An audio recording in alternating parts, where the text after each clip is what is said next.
अगर आप एनआरआई हैं और इंडिया आने वाले हैं तो ये वीडियो आपके लिए बहुत इंपॉर्टेंट है। क्यों? क्योंकि इंडिया विजिट करते समय लीगल और फाइनेंशियल चीजें ध्यान में रखना बहुत जरूरी है। तो आज मैं आपको ना स्टेप बाय स्टेप एक चेकलिस्ट दूंगी ताकि आपकी जो यात्रा है वो स्ट्रेस फ्री हो और बहुत ज्यादा सेफ हो। तो चलिए फटाफट आपको सब कुछ बता देते हैं इसी वीडियो के जरिए।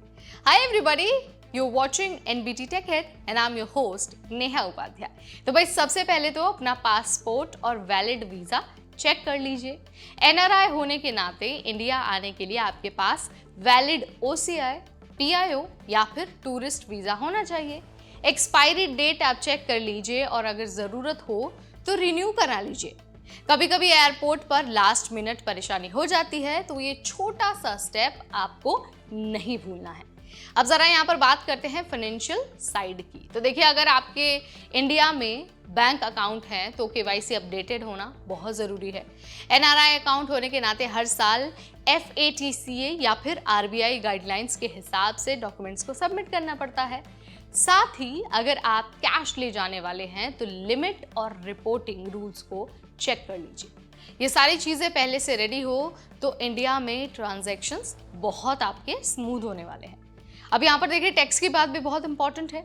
अगर आप एनआरआई हैं और इंडिया में इन्वेस्टमेंट, रेंटल इनकम या फिर सैलरी अगर आपकी आ रही है तो प्रॉपर टैक्स फाइलिंग कर लीजिए। डबल टैक्सेशन एग्रीमेंट यानी कि DTA के बारे में जान लीजिए ताकि आप दो जगह टैक्स ना भरें। सिंपल अगर मैं आपको बताऊं तो छोटे से चेकअप के बाद लीगल हेडेक से आप बच सकते हैं।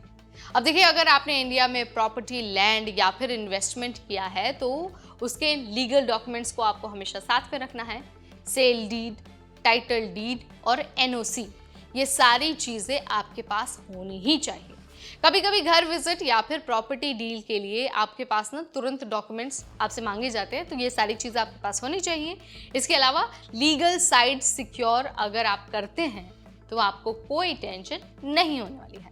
अब बात करते हैं इन्वेस्टमेंट और इंश्योरेंस की। तो देखिए, म्यूचुअल फंड्स, शेयर्स और FD, इनके ऑनलाइन एक्सेस क्रेडेंशियल्स आप अपने पास रखिए।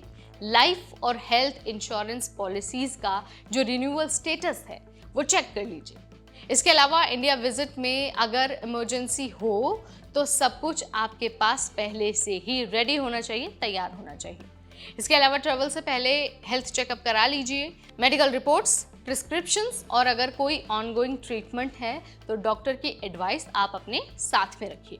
इसके अलावा इमरजेंसी कॉन्टैक्ट और लोकल कॉन्टैक्ट की लिस्ट भी आपको अपने पास हैंडी रखनी ही रखनी है। इससे क्या होगा, इंडिया में कोई इमरजेंसी अगर होती है तो आप तुरंत एक्शन ले सकते हैं। अब देखिए, कैश कैरी करने की लिमिट भी समझ लीजिए क्योंकि ये बहुत इंपॉर्टेंट है और जितना पॉसिबल है ना आप ऑनलाइन ट्रांसफर करिए, ये मैं आपको कहना चाहूँगी। क्रेडिट या फिर डेबिट कार्ड और इंटरनेशनल कार्ड्स को एक्टिवेट कर लीजिए। लोकल करेंसी रेडी रखना आपके लिए बहुत हेल्पफुल है।